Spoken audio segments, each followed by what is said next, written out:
সাতবাইয়া পর্যটকের খুব সুন্দর পরিবেশে আমাদের কাছে খুব ভালো লাগতেছে। আমরা আসি, আপনারাও আসবেন যারা আসেন নাই। আমরা মিয়াজি বাড়ির তাহিরপুর মিয়াজি বাড়ির কৃতি সন্তানগণ আমাদের সাথে আসছে। আমাদের পারভেজ, মেহেদি হাসান পারভেজ, আমাদের প্রবাসী রাসেল, আমাদের সিয়াম, তারপরে আমাদের সদ্য প্রবাস থেকে আগত আতিক, এরপরে রায়হান।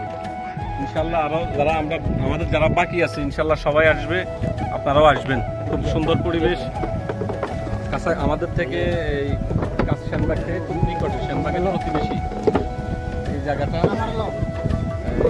অনেক পর্যটক দেখা যাচ্ছে, পর্যটকদের আগমনে আসলে খুব মুখরিত এলাকাটা, আনন্দিত উৎসবমুখর পরিবেশে লোকজন আসছে।